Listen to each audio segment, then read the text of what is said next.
Alright, anyway. Well, speaking of Sensui, I guess we should start off with the manga, Yusuke. which this week should be a big chunk because a lot of people are saying that the manga god smiled on us this week I'll say. and gave us amazing chapters across the board. Yeah, Now, this week was amazing in awesome. the sense that they garnered strong reactions, both positive and negative, in almost every single chapter that was released this week. Now, let's start with One Piece. One Piece. Oh my god. That fight is just getting insane Yeah. already. And it's not going to end quickly, either. No. You know? No. Or at least I hope not. Because at this point, it's pretty much, if you haven't already figured it out, Don Quixote Doflamingo is the a million times better version of Crocodile. Except I like Croc better. What? I like Croc better. Crocodile, he's cool and all. The only thing he got going for him right now is the fact that I still want to know what the hell his past was with Ivanko. Because everyone assumes the one theory, but I want to see it, actually hear it, what it is, because it's Oda. It's never that simple. Uh-huh. And even if it is that story, it's just going to be that plus something else big too. Mm-hmm. But that unless he comes back into the story again, which he probably will at some point, maybe not necessarily as a threat, because he's not a threat. He's a non-threat, as far as I can tell, especially to Luffy. But anyway, back on track. So it was this fight so far is going very well. I would agree with that. You know, Doflamingo's not taking no prisoners. You know, freaking shooting several strings through Law as he's about to try and take out his boy Trable. And then you got Luffy trying to block one of Doflamingo's hockey kicks, but nope, sorry, it just went right through and hit him right in the face. Yeah. And now, a lot of things. Now, this chapter was a good fight, but for most people, they're talking about the ending pages, where we find out more about his Doflamingo's childhood and his reasoning as to why he does what he does. Right. Which is amazing because when you think about it, Don Quixote Doflamingo, or Oda I should say, tried to make Doflamingo so much like the Joker from Batman.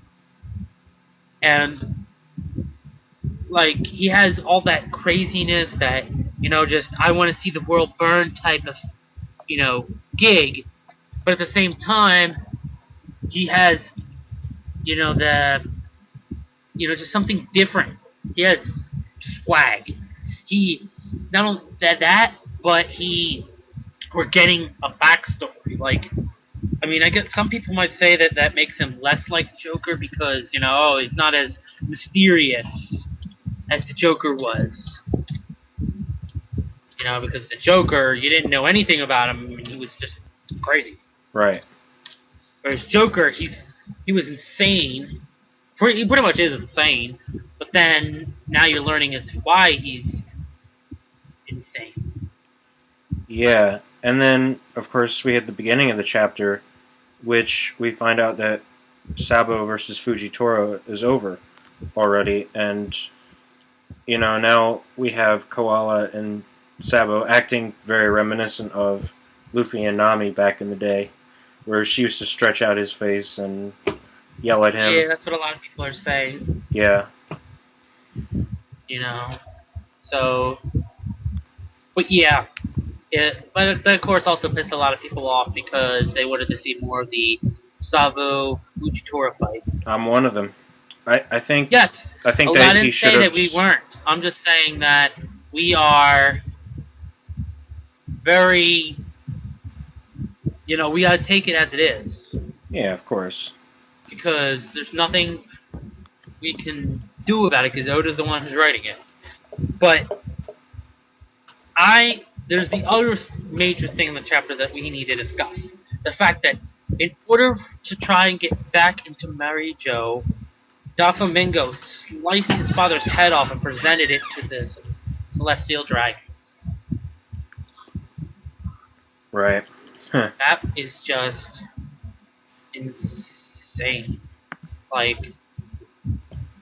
And this is why people more and more want a full-blown flashback to learn everything we need to learn about Doflamingo, and to learn everything we need to know about Law's past with Doflamingo.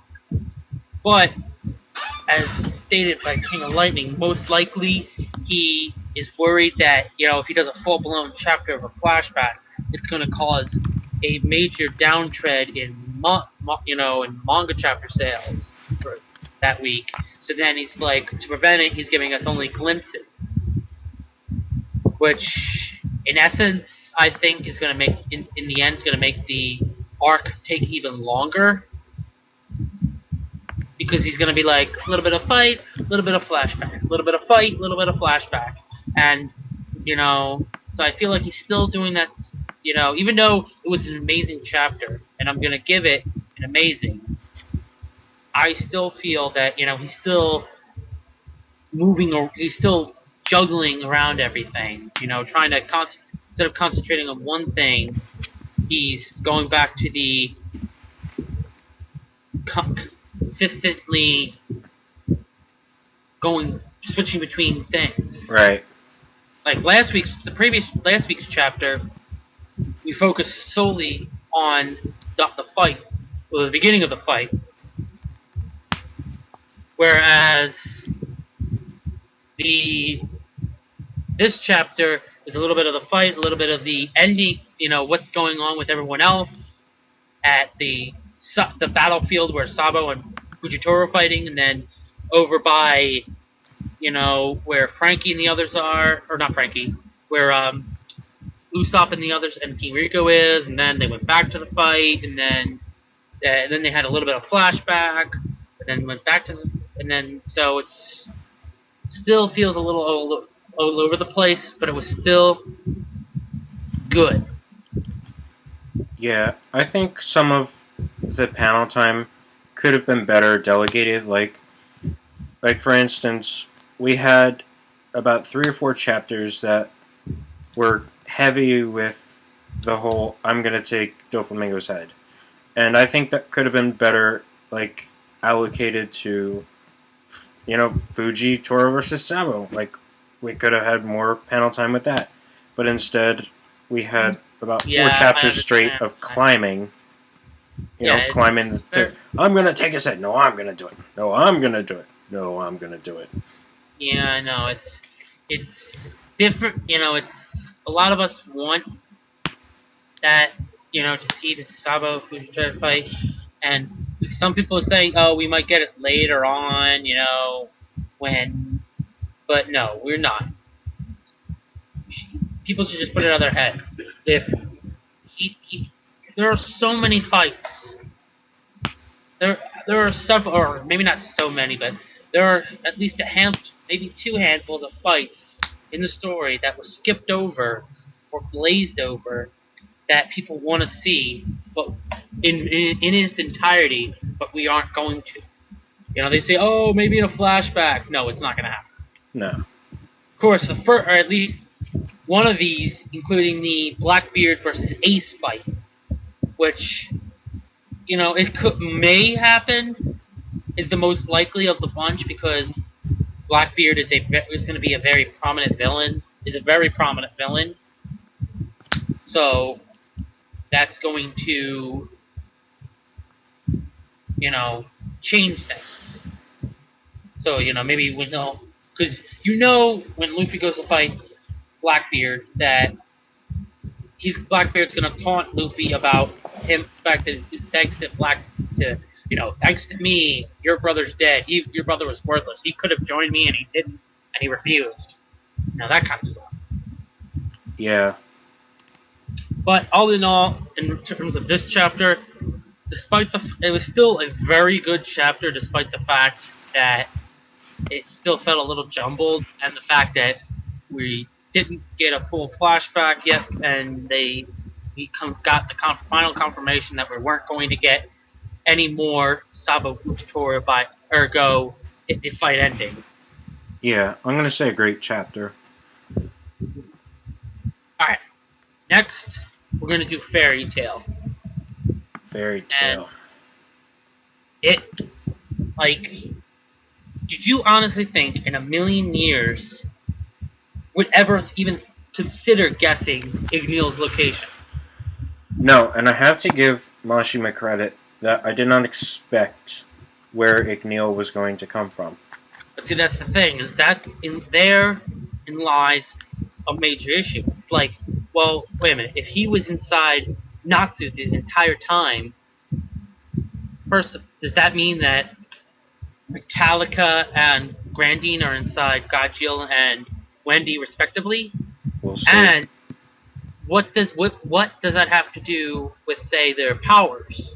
Like, is that what, because we don't know what that could mean for their powers. Does that mean they're going to lose some power because their dragons are no longer in them? Or is that going to have, or does the fact that they were inside them not affect them at all? You know what I mean? Yeah, we're just going to have to see. Yeah, but it's going to be very... I just can't wait to see, because the next chapter, entitled Ignil versus Acnologia, is going to be an awesome fight. Yeah. Now, I like the theory that Grandine and Metallica are going to come out of Gajil and Wendy and join the fight. Now, it's not many people. I don't think anybody's necessarily set this, but what most likely I feel is going to happen is if all of them all three of them come out, I feel like they're going to the three Dragon Slayers are going to mount their dragons and fight alongside them to defeat Acnologia as a team or something. Cambio forma.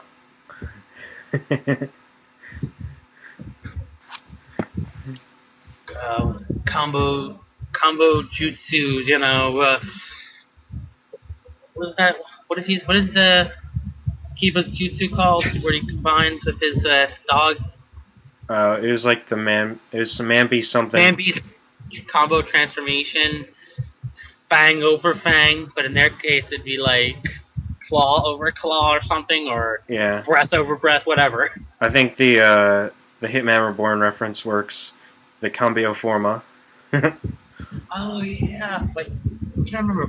Yeah, that was a good one. I didn't even think about that. Yeah. But yeah, alright. So, and the fact that all of the Zelda, or not okay, I'm getting distracted. Alright, anyway. The fact that Tartarus members, including Mark Gears, however little, is worried that Acnologia is there. Uh-huh. Like, the other members were like, oh my god, whereas Mark Gears is like, intrigued, but at the same time, like, okay, this could be good, this could be bad. Yeah. So, that's what we'll be finding out more next week. Or, since this video will be posted, most likely be posted after the chapter's release? Probably not, but we'll. Well, this week. Well, it came out on Friday this week, I think. Or the chapter 400, I think. 400, I think, came out on Saturday or Friday, maybe. Friday or Saturday, I don't remember. But yeah. Well, if it hasn't been out, it'll either be this video will be posted the same day or the day before. Yeah. The next chapter. So then, but I mean, it was just it's very awesome, despite the fact that it was very simple, which isn't necessarily a bad thing. Right. So I'm gonna say it was a great chapter. Yeah, it was a simple chapter. It was mostly just about, Agnologia coming and Ickniel, revealing himself. And I liked to see Natsu's face, like his shocked ass face, and then we see him cry. If I remember correctly, wasn't he crying? Well, yeah, you see by the end of the chapter. Yeah, there was a shocked face, and then by the end of the chapter, he's crying, which is, of course, it's like a father to him. So, of course, so it's a good chapter. I mean, whatever. Yeah. Yeah. So, now, as you may know, we have the two other chapters. The next chapters we'll be covering are the Toriko and Naruto chapters before Strider moves into his solo chapter discussions. Right. Now, each one of us have a tangent to go on with these chapters. Oh, but yeah. Based on which one's going to be longer, we're going to start with the shorter one, and that's the Toriko chapter. Uh-huh. First, let's talk about everything except the ending first. Because that's going to be the longest part. Yeah. The fact that, the sheer stats of what... First, in the last week's chapter, the mere smell of air, allowed Toriko to see into space, which was already an impressive stat. But when you add on what Coco said, the effects are upon eating it, it is ungodly insane. Yeah. Now, if for those of you who go to who are listening to this and have been to the forum, know that I was talking when I talked about last week's chapter, I believe, about how the Toriko universe can be one of the most OP universes ever, or the Gourmet Cells. Now, yes, granted there are multiple animes or mangas that have casual galaxy destruction, and that's not going to be Naruto, or that's not going to be Toriko. Right. But the things that the Gourmet Cells allow, and possibly will allow in the future, it's just at a whole nother level. It might not be the most OP in terms of destructive capability, but they will be able to do so much that is considered far beyond even some of the more powerful, some of the most powerful, if you take a lot of the powerful manga universes, the Toriko's Gourmet Cells is going to allow him to do stuff they can't even do. Just, for example, the air fruit immediately increased metabolism a lot, which then, in turn, increased the capabilities of all of their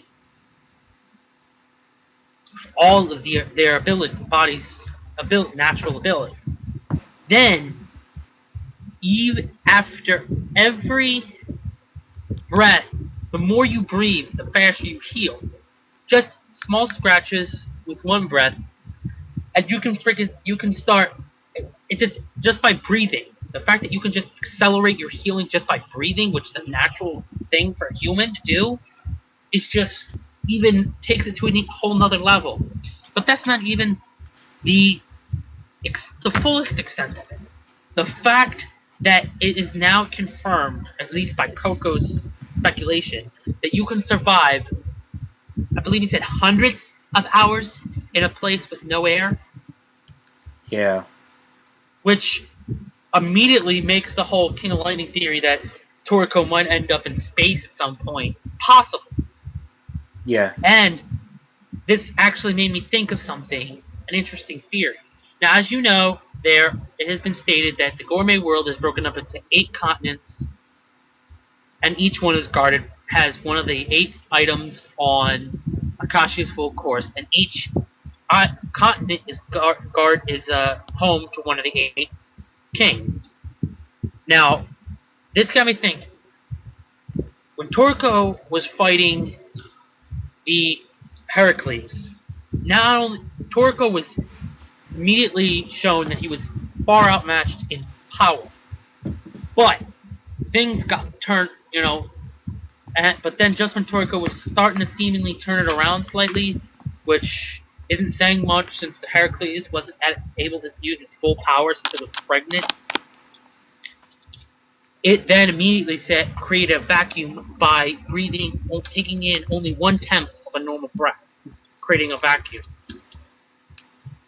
And isn't it kind of convenient that now, after eating air fruit, now that the Heracles' power to create a vacuum just by breathing is no longer going to be a factor in its fight against Toriko in the future, if they ever fight again? Isn't that kind of interesting? I asked you a question and I continued. Yeah. I think that's a good point, actually. Because the reason why I brought this point up was because my theory is that, Toriko's not going to be the only one fighting 8 kings in the future, obviously. But I feel that whatever other than just pure physical might, each of the 8 kings is going to have some sort of advantage of some sort. Yeah. The heroes, the 4 heavenly kings, will be able to overcome after eating the Akashi's ingredient that's in the area, on the continent. Like, for instance, we know that one of the continents is going to be guarded by the current 8 king bird that is the same species as Kiss. Right? Right. And since it's a bird, it's a flying creature. So in that one, it could be possible that whatever ingredient they eat will give them the ability to fly, or or walk on air like they do, like the moonwalk in One Piece. Now, here's an interesting thought. The Battle Wolf is probably, because it's probably the fastest of the 8 kings. So what if that the ingredient first of all, yeah, that's what Battle Wolf's that was my next one. Battle Wolf's advantage is going to be its speed. What about slowing down time? So I think, so in that one it might be that something's going to improve their speed, or maybe they'll be able to. Maybe we'll find out that the reason why that Battle Wolf's so fast is it can alter gravity, how its body is affected by gravity, so it can move at such a high speed or something like that. Who knows? All I know is that each of Akashi's ingredients not only going to get them closer and closer to utilizing the full powers of their gourmet demons, but each one's going to allow them to compete with the 8 kings by adding on to the 4 heavenly kings the ability to do what the 8 kings can do. Maybe not necessarily, obviously not at the same exact scale. The Heracles can go, 100, once it breathes at full breath, it can go 100 years without having to breathe again. Right. That's not going to happen with the 4 heavenly kings, but they'll now be able to hold their breath, or should I say, not have to breathe long enough where they can go do a full fight against Heracles. Whether or not it's going to happen, probably not. Yeah, probably not.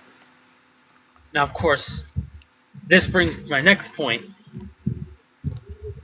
Well, first of all, King of Lightning says he wants Heracles, despite the fact that it's tired, to come out of nowhere and just harak kick Pig for killing Komatsu. Now, if anyone who's been following Toriko up this point didn't think Toriko can get any more gory than the Starjun Toriko fight, you are sadly mistaken. First, you have nearly half of Toriko's body just gone in an instant with one harak kick. And then you got Pig from behind, sticking his hand, is punching through Komatsu, grabbing his heart, holding it up in front of him while his arm is basically skewered through him, and then squishes it in his face as Komatsu's face slowly turns to look at Toriko. Like, I was speechless after reading it, and I'm still speechless when I think about it. Hey guys. Now, I know, Strider, you hope that Komatsu stays dead. I don't want that to happen. Hey Komatsu, here's a little show and tell. It's your heart. What was that? Said, hey Komatsu, it's show and tell. It's your heart. That's not a good show and tell. I have to complicate it. Squish! Alright, now Strider, you wanted to say your reasonings as to why Komatsu should stay dead. Okay. This is something that I've actually wanted since I started the series of Toriko. And I think Komatsu should stay dead.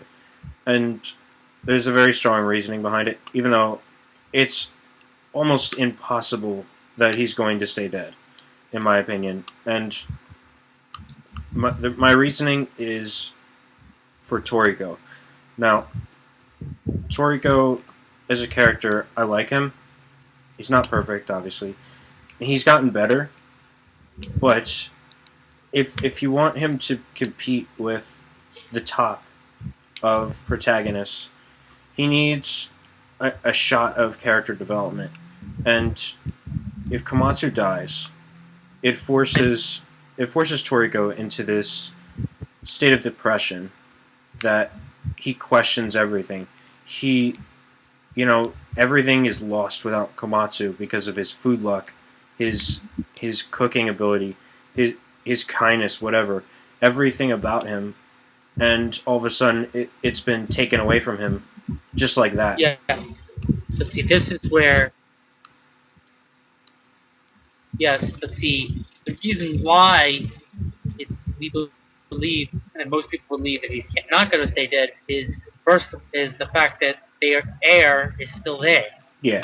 And the fact that they spent at least a whole page, if not like a page and a half, of explaining how much better at healing you are now thanks to heir. Yeah. So, the most prevalent theory, at least for what I've seen, is that someone, most likely Tengu Brunchi, is going to carry Komatsu over to the air fruit and have him eat it, so that way he can continue to accelerate his healing, even though his healing should already be accelerated. Right.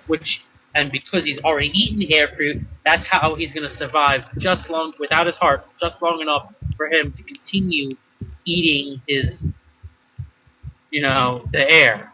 Yeah. Now, this is also probably why it was chosen for him to be revealed as having a gourmet monster. Yeah, exactly. So that way it's confirmed that he has gourmet cells.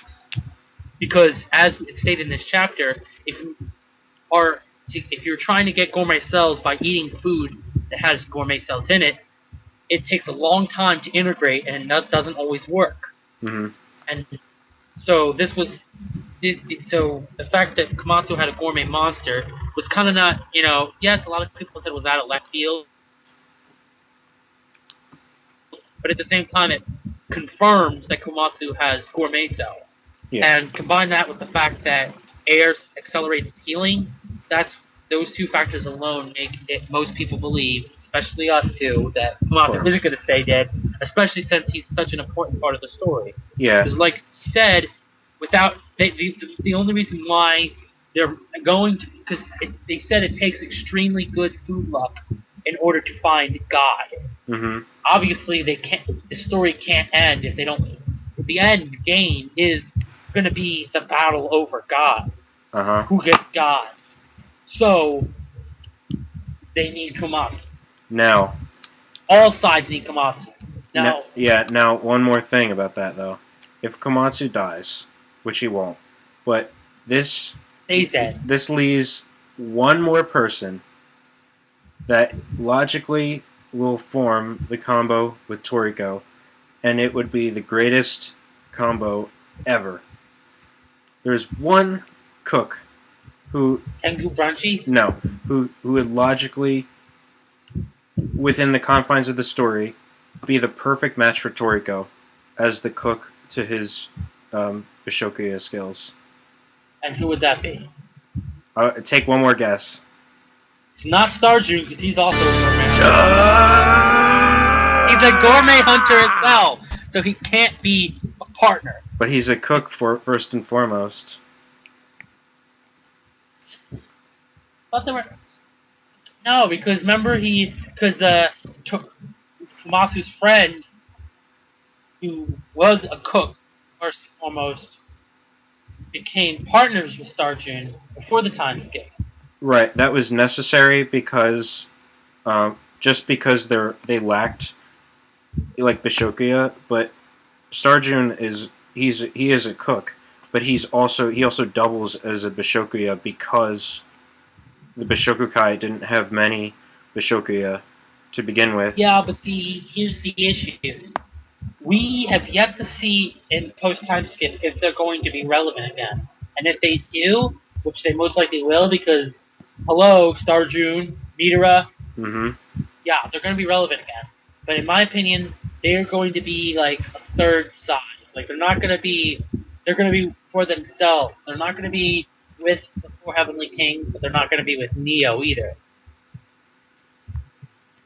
Yeah, we'll see what the Bishokukai role is, because that's very ambiguous at this point. Now, this also brings up another point I wanted to talk about Toriko. And I'm going to tell you what I think, and then I'm going to explain why. Okay. As you all know, before the time skip, Midora and Ichiru fought, and Ichiru was killed by Midora in the fight. That's a fact. Based on what I've seen in the fight between Heracles and Toriko, plus some of the other top people, I think that Midora and Ichiru were not using their full power in that fight. And the reason why is because despite all the immense power they were showcasing, it didn't seem like all on the same scale as an 8.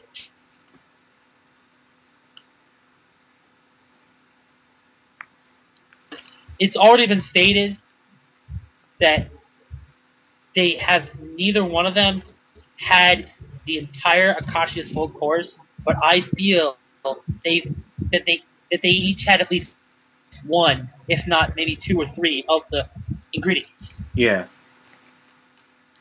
Yeah, I agree with you, because if you look at the Grand Knocking, and after that, Jiro said that Ichiryu was the strongest man, considering him stronger than the freaking Grand Knocking. Okay. Which then makes you think, if they weren't at their utilizing their full power, did Ichiru pick a fight with Midora so that Midora would kill him, opening the gateway to not only increase the four Heavenly Kings' power by his death emotionally, but to also end their era and begin the new era? I'm not sure, because as you remember, the blue Nitro showed up out of nowhere, so that could have been out of his calculation. Yes. So, but that's still like that's why I feel that it's still, because that's why I feel that's why I feel Midora's gonna, when he comes back along with Starjun, they're gonna be a third faction. They're not gonna be, helping they're not going to join up with Neo because Neo screwed them over, and they're not going to become total good guys and help out the four heavenly kings. They're going to help themselves. They're going to try and help themselves to God. Yeah, most likely. We'll see, though. Or any of the other ingredients, depending on if they decide to show up at any of those other points in time. Mm-hmm. Now, I didn't notice this the first time around when I was reading it, but I noticed it when I saw the King of Lightning review, was that Teppei is the only person there. Right. There was the other dude. There was two other dudes. Two of them? I can't But remember. I believe, yeah, there was one guy who they believe was the former vice president of the IGO. Yeah, him. And then there's this other guy who was like some weird hairstyle. I don't remember exactly who they said he was. Could have been. They said there's at least three, but they theorized that there's four. You know, so that way it's a 4-on-4 fight between the four heavenly kings trying to avenge Komatsu. Yeah. You know what I mean? Yeah, I just want to see Toriko beat the crap out of Teppei. I'm with King of Lightning there. I want to see that. Oh yeah.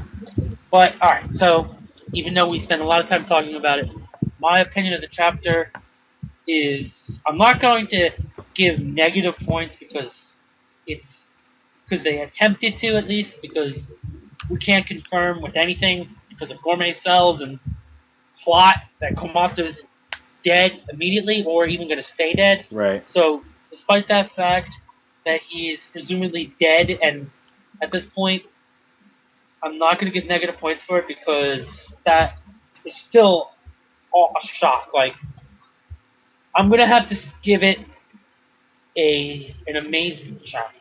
I'm going to say it's a fantastic so chapter. Informative, especially since I forgot to note this point. It was fantastic. Yeah, it was an extremely good chapter.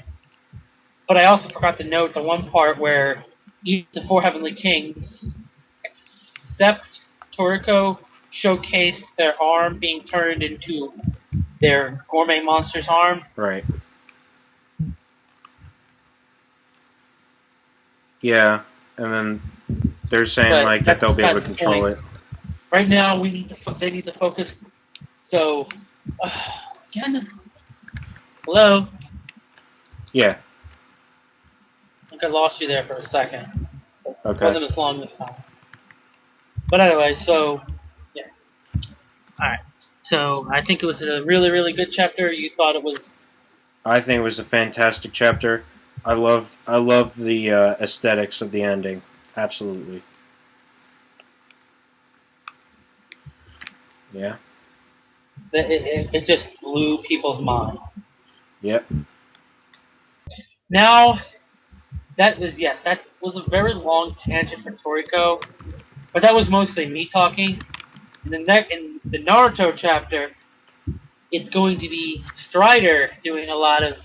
It's going to be Strider's tangent. Oh yeah. Before you go off on your tangent, please let's talk about the chapter first. Yeah, let's go over the chapter. Yeah. Once, like you said, this was also a very good chapter. Like, I don't even know where to begin talking about it because it was so good. How about at the beginning? I know, but it's like, you know, I feel like Naruto. It's like you're saying you know at the end. But anyway, now all the the Gokages. For some reason, when I was watching the King of Lightning live reaction, I thought he kept saying Hokage. Right. And I think he might have, and I didn't realize he was trying to say Gokage, but whatever. You know, all the previous Gokages left. You know, Hagoromo seemingly can't do anything else, and now the stage is set. Yep. Sasuke's like, alright, no one else is in my way. Time to enact my revolution! My dance revolution! No. No. But seriously, his revolution is... His idea of how he wants to do this is... Couldn't be... Like, he's so anti-hero, it's almost villain. Yeah. Especially the way he wants to go about it. Of course, this was after, everybody felt that Kurama got, basically bitch slapped because, all the others was like, oh, we of our own will are gonna choose to go these places. And then Hagoromo said to Kurama, we want you to, since Naruto has a piece of chakra from each of the tail piece, his body is going to be like a meeting place. So I want you to watch over the meeting place. So you got to go back in Naruto. My rule. My order. So, which some people didn't really like because they were like, well, why can't Kurama just do what he wants? Right. But then, of course, I don't think it was King of Lightning. I think it was for Neverworld who was making funny jokes about how, we want to see Kurama sitting on the beach sipping a giant ass pina colada, catching rays. Uh huh. But I think it might have, I don't know if it was him or King of Lightning that said, what happens if the tail, it was King of Lightning. He said, well, what happens if the tail beasts want to have a meeting inside of Naruto while he's fucking Hinata, or Sakura, or whoever he ends up with. Or Sasuke. Or taking a shit. Yeah, that would, yeah, I said Sasuke. But it's, it's like, what the hell? They'd be like, oh, it doesn't matter if you're porking your wife. We want to have a meeting now. Uh-huh. Believe it. Yeah. So, that kind of sort of, or at least it was a point that people were making fun of. Uh-huh. But it was followed by the beginning of the revolution. Mm-hmm. Capturing, first of all, using his Sharingan, Renegon combo to place all of the tail beasts under his Genjutsu, and then capturing them all using Chubaku Tensei, all at the same time, and is going to upkeep these while fighting Naruto. The quote-unquote only person left standing in his way from starting the revolution. Yep. Only one left. Hello? Yeah? So, it's... And then, of course... Now you're getting caught. We'll look at 3240. Alright, we're back. I don't know what the hell is going on here. I don't know. I'm just going to repeat what I said last. Sasuke, literally, I'm quoting him because it's his words. He wants to execute the current fight in order to begin his revolution. He wants to cleanse the world of old so he can start the new. But there's only one person standing in his way, and that is Naruto. Right.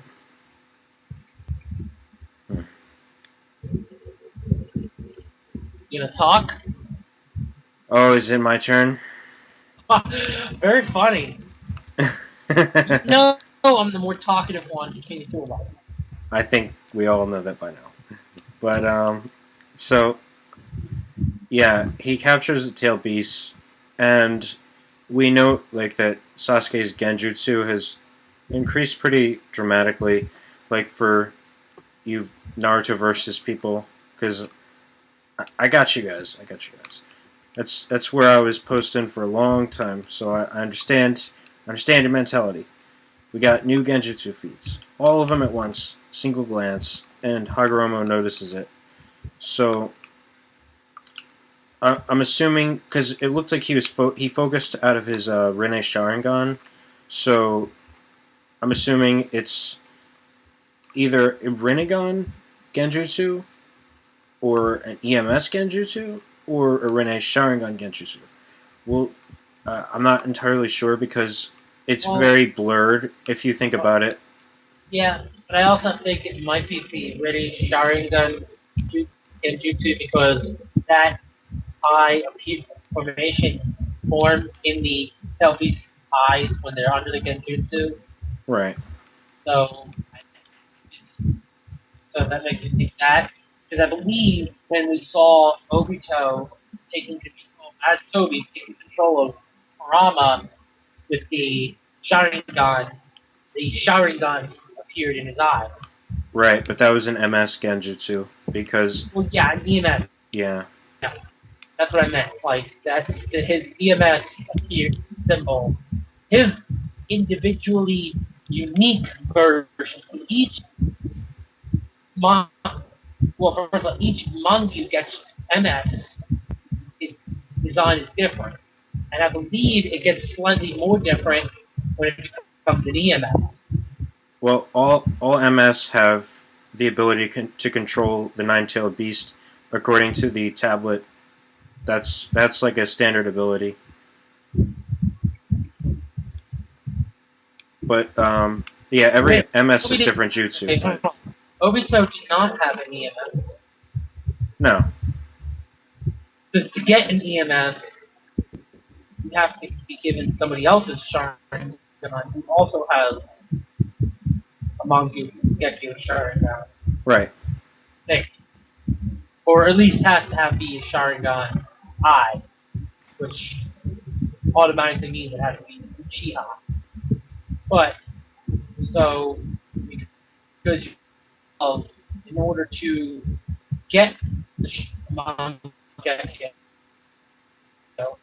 and then you have to get eye transplant to from another Uchiha in order to get the EMS.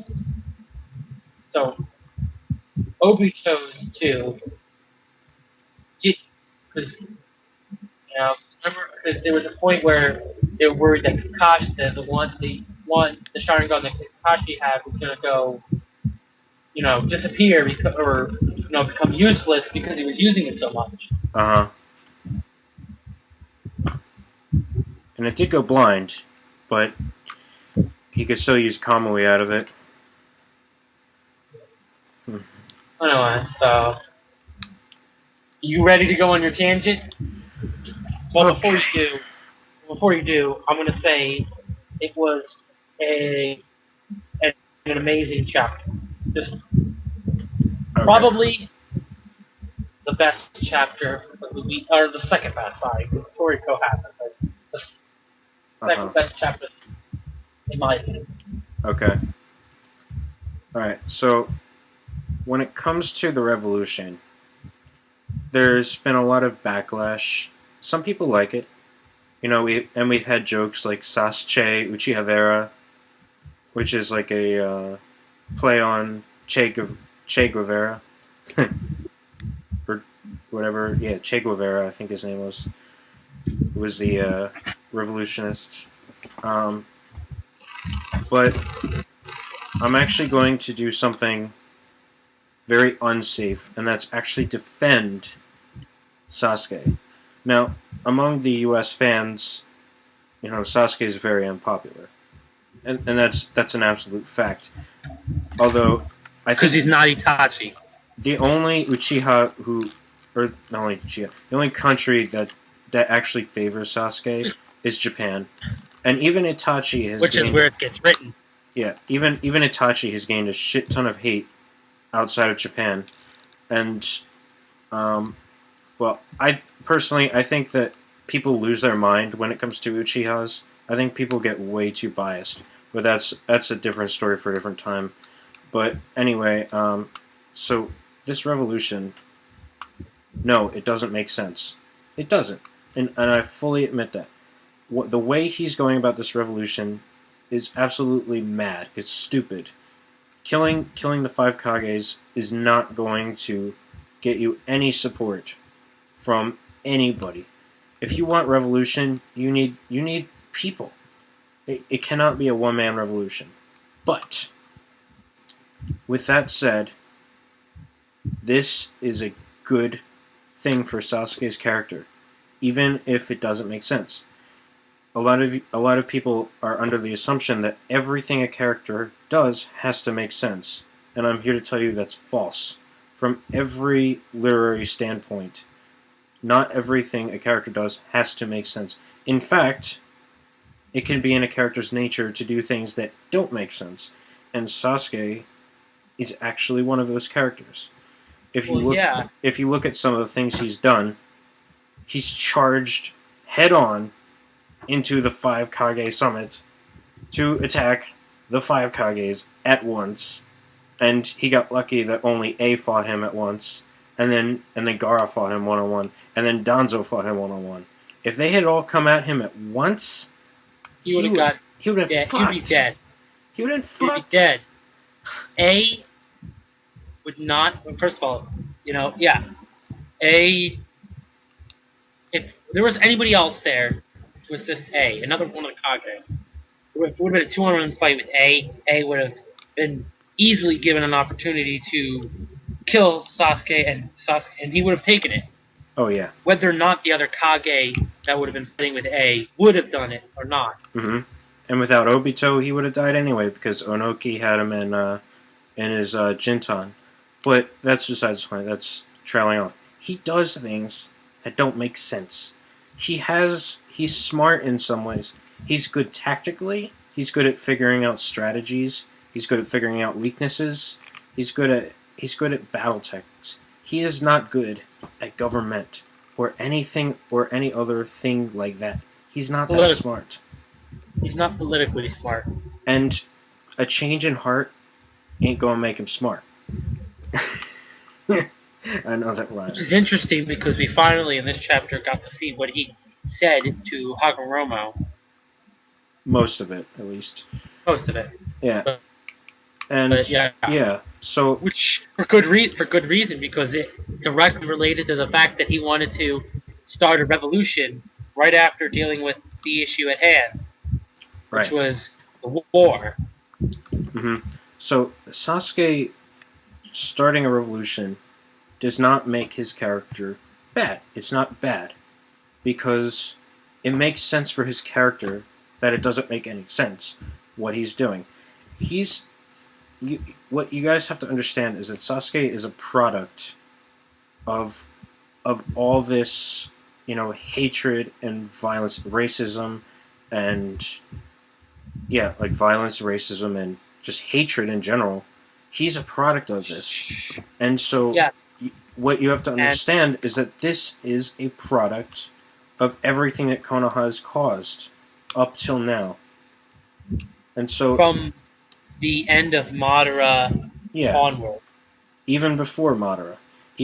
Not before, but during Madara's time with sectarian against Uchiha. And this has caused Itachi. This caused what happened to Itachi, the Uchiha massacre. Sasuke realizes this. And so he's also a product of this cycle. And so is it a wonder that he wants to revolutionize the way the system is going? No. And is it a wonder that he's doing it in such a way? Absolutely not. This fits his character to a T. And to be fair, his progression is actually pretty good. I'm gonna say it. His character progression since the war started is actually pretty good. And unfortunately, a lot of you guys are just not, are not acknowledging it just because of this hatred for Uchihas and especially Sasuke, especially him. Oh my goodness, you guys! I think you guys are not objective when it comes to Sasuke as much. I love you guys. I talked to a lot of you guys about this, but I think you guys really need to look at this a different way and really see that. Look, Sasuke's development. First off, it's a hell of a lot better than what Naruto has been going through. A hell of a lot better than Naruto's development. That's, to me at least. I mean, you might disagree, but look, this is positive development. This is an answer he has come up on his own. He's no longer being manipulated by Obito. He's not being manipulated by Orochimaru or Kakashi or anybody. Because this is his decision.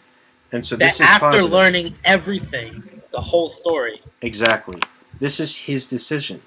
And it makes sense in his character progression. It does. So that's it. I mean, that's the end of my rant. I think it's a good And one last thing about it is that we get Naruto versus Sasuke, which is great. So this was a friggin' amazing chapter. Yeah, it was a very good chapter, but you have to also take into account what everybody, how the fight beginning is going to, or the theories that people have been producing due to the fact this fight has begun, such as, you know, why Naruto? Why couldn't he have found a way to get Naruto out of the way at the same time as Kaguya? Like, why didn't he just knock? And that's because some people believe. Well, first of all, a lot of people believe in that Sasuke is going to die in this fight. Maybe. I don't want to believe that. I don't think he. Now, of course, some of the more informed people believe it's that Naruto is going to fair and square beat Sasuke, but Sasuke is going to make it look like Naruto killed him, and then just go off into obscurity, just wandering the world in defeat. Yeah, I don't Would know. kind of sort of be better, especially since then he might turn around and like tease that Sasuke is alive, as opposed to just Naruto saying, he's probably alive. Like actually seeing, oh, Sasuke's alive and has some scars from the battle or something. Yeah, and can I say that Hagoromo is an idiot? Oh, the fact that he keeps thinking that it's going to change each time his children get reincarnated? Not so much that, but the fact that he heard Sasuke's answer, and he let this go without saying anything! Because he thought it was going to turn out different. Yeah. But the other thing is that whether Sasuke fakes his death or actually dies, there's going to be one last thing where somebody, maybe he's pretending to be on his deathbed or he is on his deathbed, and him and Naruto join hands one last time so that way they can dispel Infinite Tsukuyomi, because whether Sasuke wins or not, they can't. Infinite Tsukuyomi has to still be dispelled. Yeah. Or else it wouldn't make any sense. Yeah, I mean, he wants to dispel Infinite Tsukuyomi, but only after killing the 5 Kages. Well, yeah. Yeah. Jeez. So, alright. Now, you said it was a great chapter, I said it was a great chapter. Okay, so there's not going to be a Bleach chapter this week because I was reviewing it a week ahead of time. In other words, by the time this podcast gets released, the new chapters have already come out, as you know. But I was actually reviewing the chapters that had come out during the period after the duo recording and actual release. But I've decided against it for the future because of a couple of reasons. Number one, if somebody co-hosts with me and we do it before the chapter, then I'll have already covered the chapter, and so it kind of makes it redundant. And especially if Don catches up on Bleach, and then we'll be doing that weekly, and so if he catches up, then we'll stay on schedule. And so there's not going to be a Bleach chapter review this week, or summary, whatever you want to call this. And so what we're going to do is we're going to move right into Shokugeki no Souma. And in chapter 86, we start with a short flashback with Subaru. And you see him on a computer saying that he figures out that Souma realized that to use tail meat when he went to Arena's place, and now we kind of figure out how he got the information, and it was through the reporter's computer. And so we find out that the reporter wasn't actually a spy, but he ended up playing a role anyway for Subaru to figure out everything. And I don't know what to think about it, to be honest. But as far as we know, he does not know about the the box. The box that Soma brings out at the end of the chapter, which I'll get to later. But anyway, he starts off by cooking, and he adds bacon into his dish, and they start to praise the fact that it's a good thing that he's adding bacon, and somebody says, it looks so thick and heavy. Like Subaru's his bacon is quite thick and it's quite heavy, but I'm sure it has nothing on Soma's beef stew. And so,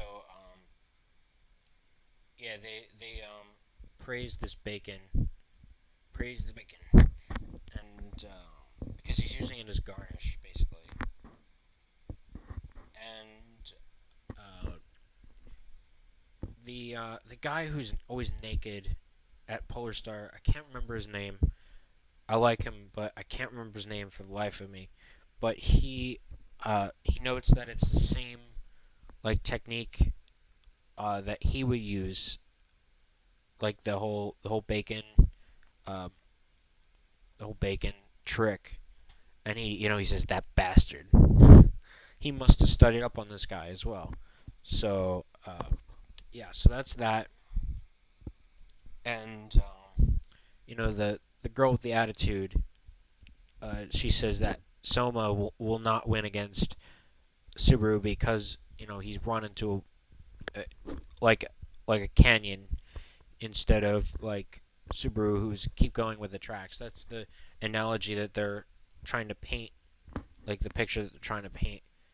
And then finally, after it was revealed, how Subaru was able to get the information, we see a bit of a flashback about Soma and how Todoroko and Nikumi were helping him, and him falling asleep and shit like that. And so he gets out the box, and this box should have what he needs to win. Now, he has like a devious smile. I love it. And he looks straight at the attitude girl, and he says, "You were Sunozaki Take senpai, right?" And she's like, "What's with this guy?" Like, he's talking to me normally, and he's literally like, he's being cocky as shit to her. He says, "I'll listen to all your complaints after I've finished serving my dish." And oh my gosh, Soma is awesome. I really enjoy him a lot. And so we see him take like a bunch of like different types of meat out. Like he has the cheek, the tongue, the tripe, fillet, and he's slowly cooking them all, and they're all sort of enamored with what he's doing. And he says, "I'm about to take you all to the beef amusement park," and you get a great panel with Soma looking with his cocky ass face, with his hand out, like almost like like tauntingly. It's fucking awesome. And so we see the actual diagram where he pulls the switch, like a clown version of Soma pulls the switch on the railroad tracks, and now he's going into Meatland. Oh my gosh. Well, considering that all the judges except Dojima are girls, I'm sure they all want to be in Meatland. I'm sure Dojima does not want to be in there, though. But that's the chapter. I'm glad that Soma is still doing good. He's doing well, rather. And here's the thing. If Subaru predicts or finds out about what Soma is doing with that box, if he found out beforehand, I'm calling bullshit. I said that last time that, I was I was I smelled bullshit with how he figured out everything. Like before, like last week. Now, what he figured out about everything that Soma used is mostly legit. I can't remember exactly how he came to the conclusion that Soma got the tail meat because maybe it was just a suggestion, a strong inclination. But if he finds out about the box, like before the match, then I'm calling bullshit right away. Because, first off, that kitchen has no windows at all. Look, there is no way he should have any knowledge to the contents in that box. If he does, I'm calling bullshit for the third time already. And someone's going to win, it's obvious, but, we'll see. I think the box is what really is going to win it for him. We'll see but maybe he'll add something else, like a twist at the very end that, he had only in his mind that he didn't even test out, something like that. He didn't even test out, but he knows would probably work. Something similar to that. It's kind of hard to decipher what he'll do exactly, but it does look like he's going to use all different types of beef in order to create like the ultimate beef stew, which makes sense because like different parts of like meat give you different types of flavor, and so there might be a really huge depth, but then it might become too heavy, so he'll probably have to do something else. I don't know. I'm not a huge whiz on cooking. Like I just know basics, but as far as I know, that's how it is. So that was a chapter. I thought it was a good chapter, especially all the Soma parts. As you guys know, I'm a fan of Yukihiro Soma. He is great, and I want to see him kick the crap out of Subaru. I do. I don't mind if he loses to Kurokiba, but I want him to beat the crap out of Subaru. And I think Kurokiba is going to beat Hayama. That's my prediction now. I mean, it seems kind of obvious. You never know. Maybe Hayama wins. But Kurokiba seems like the guy to beat because all of a sudden he comes out of the woodwork and he is apparently better than Alice, where she's won more cooking battles versus Alice than she's won against him. So yeah, I'm getting a little bit sidetracked, but that was a good chapter. And that's going to conclude it for the anime section this time around.